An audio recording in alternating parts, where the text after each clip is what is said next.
Mesdames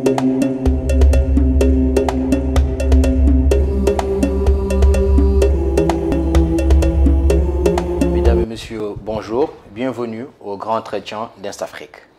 Aujourd'hui, nous recevons M. Abdoulaye Diop, associé du cabinet Mazars et président de la commission Afrique Sud-Sud au sein de la Confédération générale des entreprises marocaines, la CGM.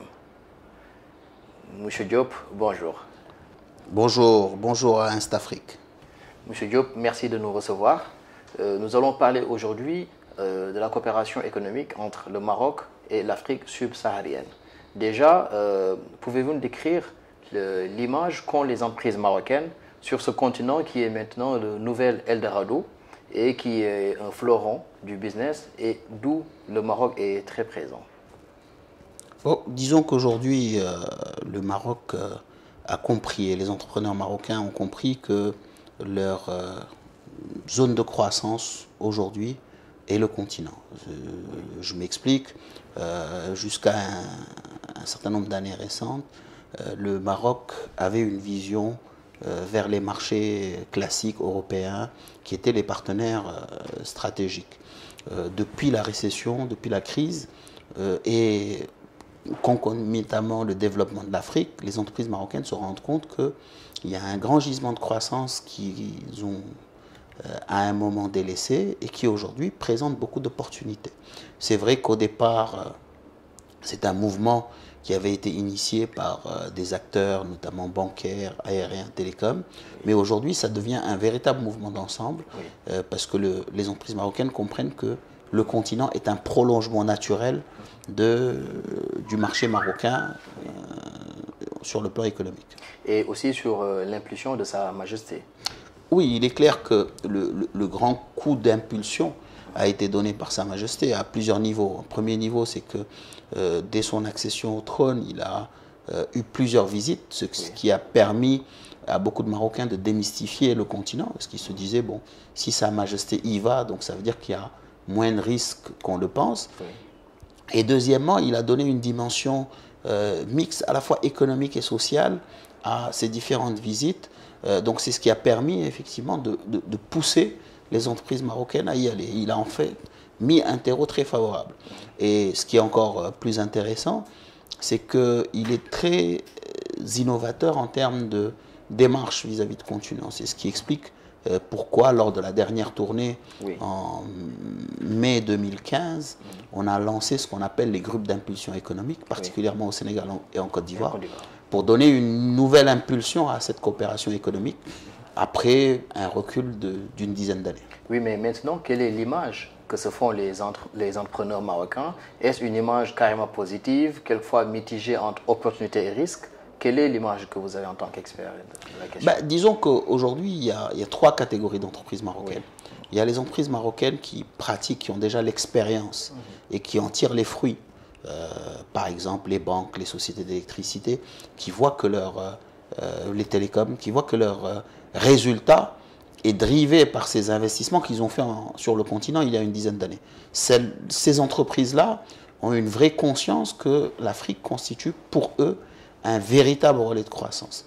Il y a une deuxième catégorie d'entreprises, c'est un certain nombre d'entreprises qui ont été, mais qui n'arrivent pas toujours à se développer et donc qui effectivement ont un retour un peu mitigé parce que ces entreprises-là voient que d'autres font de très bons résultats mais qu'elles n'y arrivent pas. Donc ces entreprises ont peut-être une image un peu mitigée. Et il y a une troisième catégorie, c'est ceux qui n'y ont pas encore mis les pieds mais pensent y aller.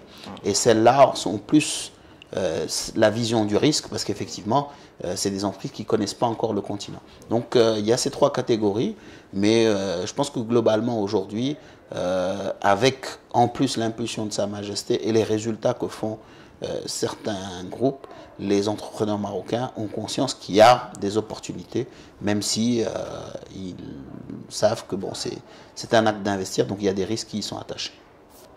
Maintenant, quels sont les actes que vous avez posés en tant que président de la commission Afrique Sud-Sud au sein de la CGM pour pouvoir accompagner les entreprises marocaines dans leur, mission export? Aujourd'hui, disons, on est au début, hein, parce que Oui. c'est un nouveau mandat, Oui. on démarre. Donc on est en pleine structuration du plan d'action. Et aujourd'hui, il y a 4 grands axes pour nous qui sont essentiels, hein, par rapport à la Commission Afrique et Sud-Sud pour justement accompagner cette impulsion des entreprises marocaines. Il y a un premier axe qui est l'axe, je dirais, de suivi et d'accompagnement de tout ce qui se passe. Aujourd'hui, que ce soit les groupes d'impulsion économique, les réunions de commissions mixtes, les conseils d'affaires, le comité de suivi des accords, il faut qu'il y ait une certaine dynamique dans laquelle s'inscrit la CGM, parce que quelque part, les groupes d'impulsion économique, la CGM est un acteur majeur dans ces groupes-là. Donc il faut qu'on ait ce rôle d'accompagnement, de coordination de ces différents comités dans le cadre de la Commission Afrique et Sud-Sud. Le deuxième axe, c'est un peu la mise à disposition des entreprises de bases de données et d'un certain nombre de projets. C'est-à-dire qu'il faut que les entreprises puissent avoir connaissance de ce qui se passe sur le continent. Donc il faut qu'on puisse leur apporter cet accompagnement à travers justement un certain nombre d'études,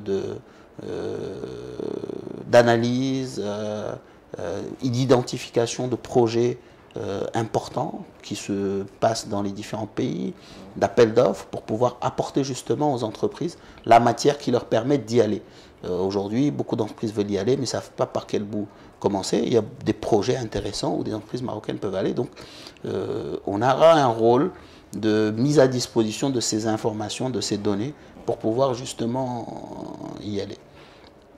Il y a un troisième rôle qui est important, c'est de pouvoir mettre à disposition un certain nombre d'actions pour faire aboutir la réglementation juridique, fiscale, pour accompagner le développement des entreprises marocaines. À savoir aujourd'hui, il y a un grand enjeu des accords Maroc-UEMOA, Maroc-CEDEAO, Maroc-CEMAC. Oui. Donc il faut qu'on puisse voir qu'est-ce qui fait que ça traîne et avoir une action d'accompagnement pour justement apporter notre pierre à l'édifice pour faire évoluer ces choses-là.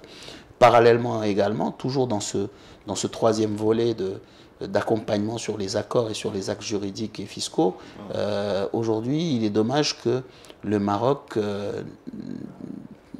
avec toutes ses relations avec les autres pays du continent, n'est que de conventions fiscales de non-double imposition avec les pays d'Afrique subsaharienne, à savoir le Sénégal et la Côte d'Ivoire. Ce qui fait que forcément, les entreprises marocaines qui agissent sur d'autres pays sont pénalisées puisqu'elles payent doublement l'impôt.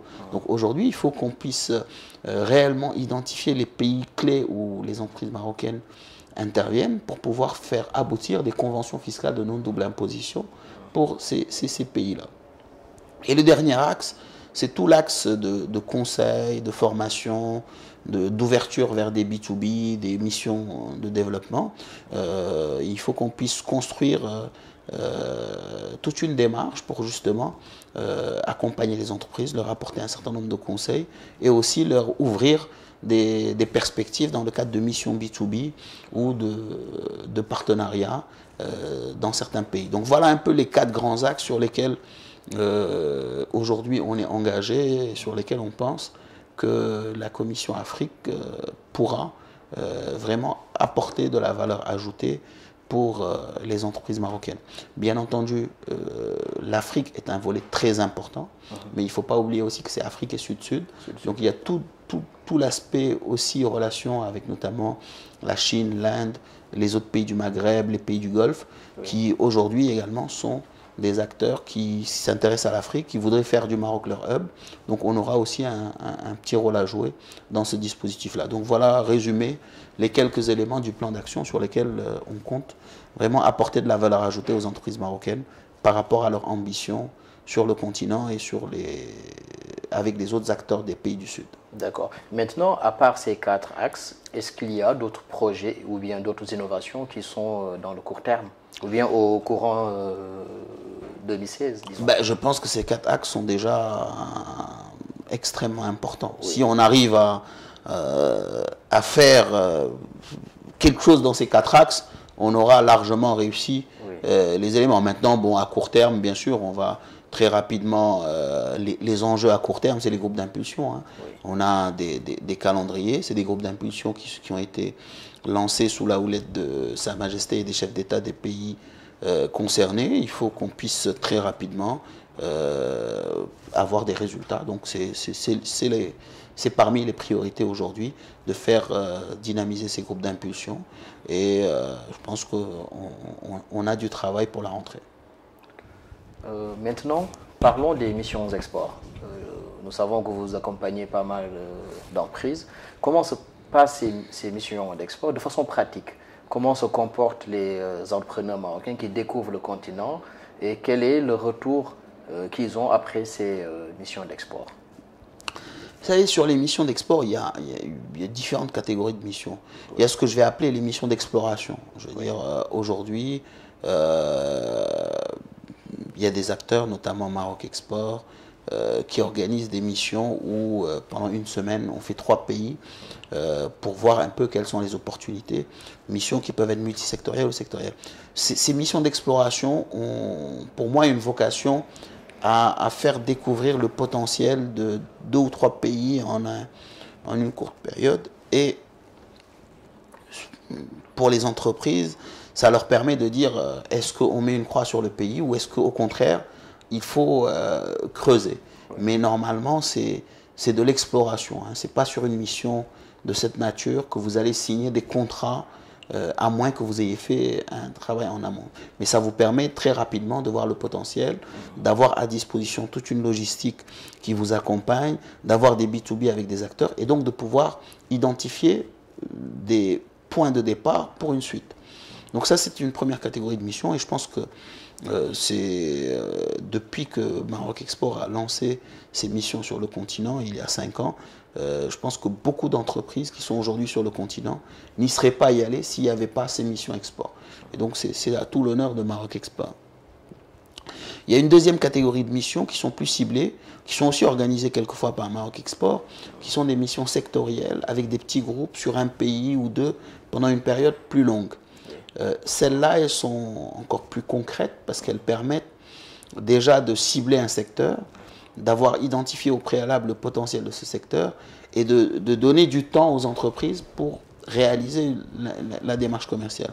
Et souvent, c'est une dizaine, une quinzaine d'entreprises. Donc là aussi, Maroc Export en fait énormément et c'est une très bonne opportunité pour des entreprises pour creuser et approfondir une fois qu'ils ont identifié au préalable qu'il y avait un potentiel dans un pays. Donc ça, en général, là aussi, comment ça se passe? Il y a des présentations des potentialités du marché, des barrières, des possibilités des acteurs. Et ensuite, il y a des rencontres B2B. Et après, tout au long, il y a des visites d'entreprises, ce qui permet d'approfondir par rapport à ce qui a été fait dans le B2B.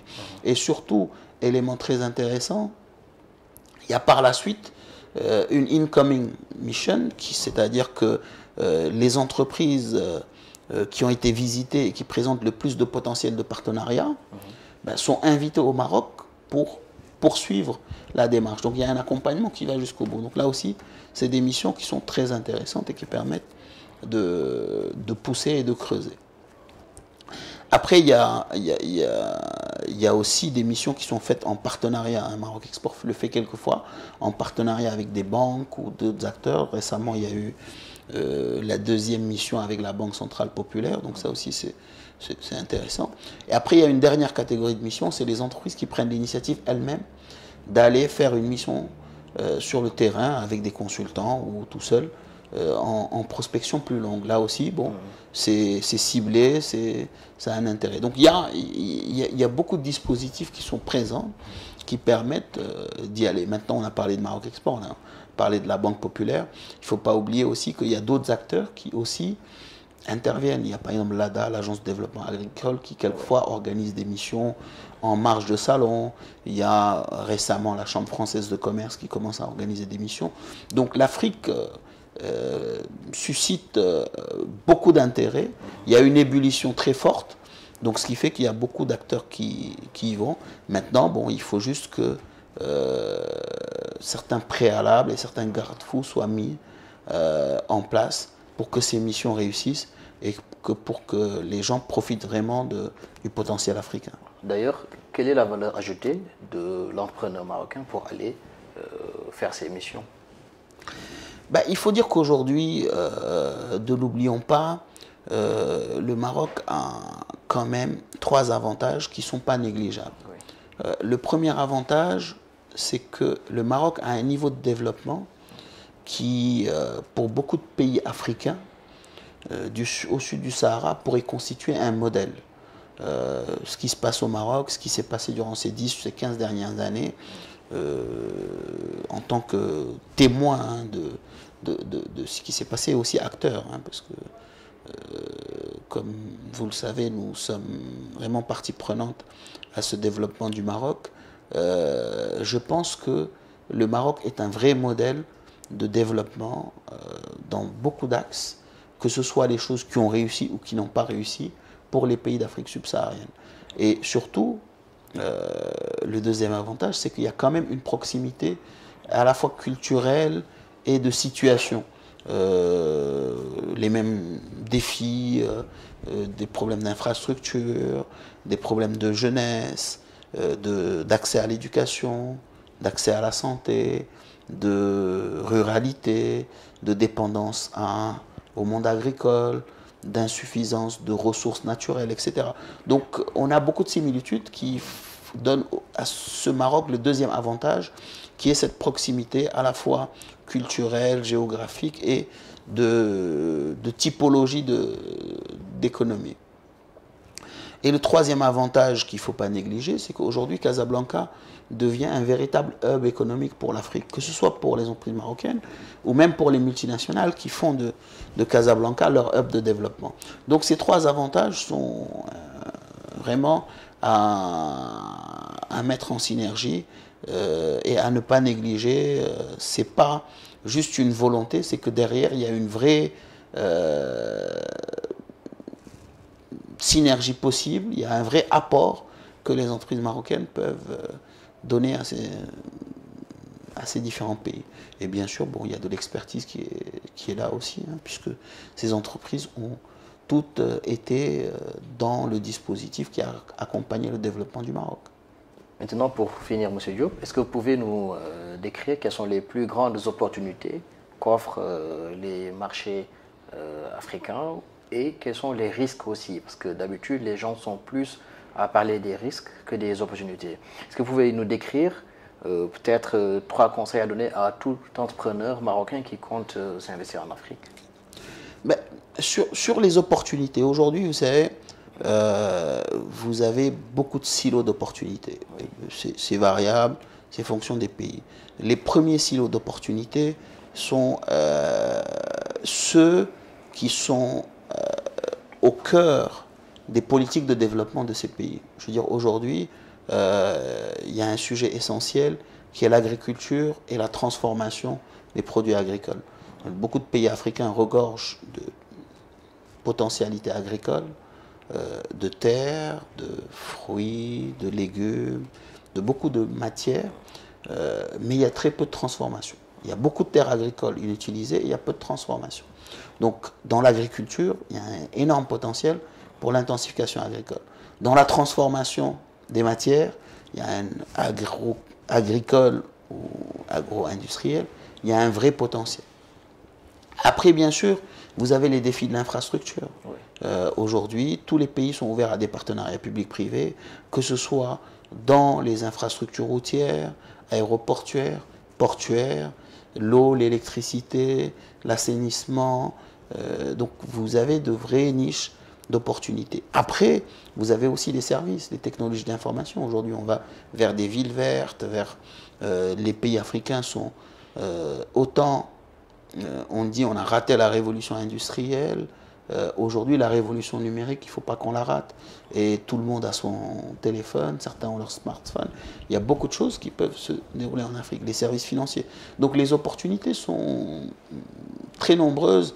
L'Afrique, c'est 54 pays. Chaque pays a ses particularités. On ne peut pas toutes les lister, mais voilà quelques exemples. Maintenant, sur les risques. Moi, il y a plusieurs conseil qui est essentiel à donner. Et souvent, il y a des risques, bon, classiques, ça, de tout business. Je ne vais pas les évoquer ici, mais je vais évoquer plutôt les risques très spécifiques. Le premier risque que je trouve très spécifique et qui est essentiel à appréhender, c'est le risque de choc culturel. Oui.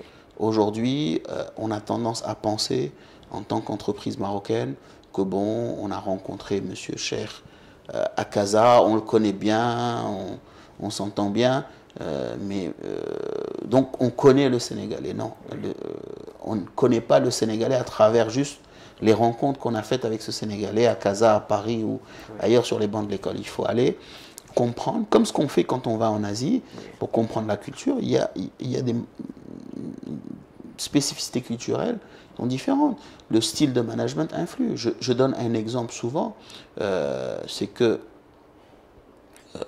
au Maroc, par exemple, dans le monde du travail, la sanction pécuniaire est beaucoup plus considérée, en tout cas l'employé est plus sensible à la sanction pécuniaire qu'à la sanction qui peut être morale à travers une parole mal placée ou autre. Alors que dans des pays comme le Sénégal ou comme la Côte d'Ivoire, les gens sont plutôt sensibles à la sanction morale. La personne va préférer être sanctionnée pécuniairement plutôt que recevoir, entre guillemets, une engueulade d'un supérieur. Donc c'est des choses qu'il faut intégrer parce que ça crée des chocs culturels et ça crée des tensions.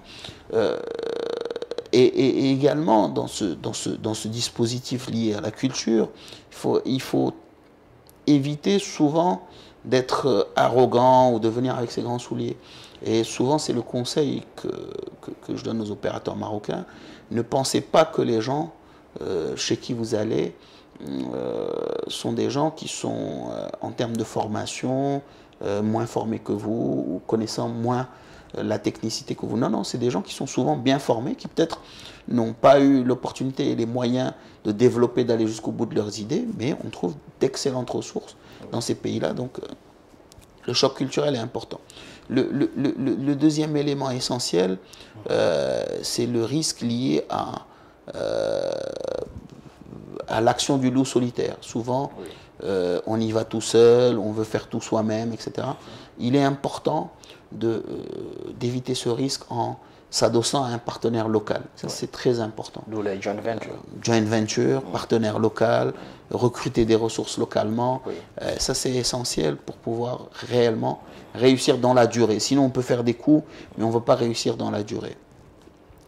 Il y a un troisième élément qui est non négligeable, c'est le risque politique. Le risque politique, parce que souvent, beaucoup d'opérateurs pensent qu'ils doivent aller vers les passe-droits pour pouvoir... c'est très dangereux. Les passe-droits, plus vous êtes dans une logique d'obtention de droits à travers des passe-droits, plus vous avez un risque que le risque politique survienne et que demain il y ait un changement de régime et que vous vous retrouvez à perdre votre investissement. Donc il est important vraiment de respecter la réglementation, d'éviter les passe-droits. Bon, quelquefois, si c'est pour rapidement accélérer une autorisation, bon, ça peut se comprendre, mais il faut vraiment ne pas en faire une politique d'investissement à l'étranger parce que ça peut être... Après, bon, il y a beaucoup qui parlent du risque sanitaire. Moi, je pense que le risque sanitaire, c'est vrai que récemment, on a parlé d'Ebola, on parle du paludisme, etc. Mais bon, je le dis toujours, la grippe tue plus par année que ce qu'a fait Ebola cette dernière année en Afrique. Et pourtant, rien qu'en France, il y a plus de morts de grippe que Ebola sur tout le continent pratiquement africain. Pourtant, les gens ne se lèvent pas pour dire que non, ils ne vont pas en France parce qu'il y a la grippe. Donc ça aussi, c'est un élément important. Il faut que les gens apprennent à connaître l'Afrique sur ce plan-là pour éviter les psychoses, savoir que bon, le paludisme, ça soigne avec des comprimés rapidement, qu'on n'est plus dans la situation d'il y a 30 ans, etc. Et qu'il faut l'intégrer. Après, bon, il y a d'autres aspects qui sont moins essentiels, mais ça, je pense que ce sont les risques les plus importants. Bien entendu, je le dis toujours, le premier risque, c'est de ne pas maîtriser son business. Au-delà de ces risques spécifiques en Afrique. Si on maîtrise son business, qu'on a réussi au Maroc, on a de fortes chances de pouvoir réussir en Afrique. Mais il ne faut pas considérer l'Afrique comme un marché secondaire où on va venir ramasser tout. Non, il faut avoir fait ses preuves. C'est un marché encore plus difficile. Il faut avoir fait réellement ses preuves au Maroc pour pouvoir espérer réussir sur le continent. Mais bon, comme je dis, après, la rentabilité est toujours proportionnelle au risque. Oui, effectivement. Merci beaucoup, M. Diop. Nous vous remercions. Nous sommes à la fin de cette émission. Donc, nous vous disons à très bientôt et retrouvez-nous sur les réseaux sociaux, sur notre site instafrique.com et sur notre chaîne YouTube pour suivre aussi les autres émissions qu'on a eu à faire. Merci, à la prochaine fois. Merci à tous.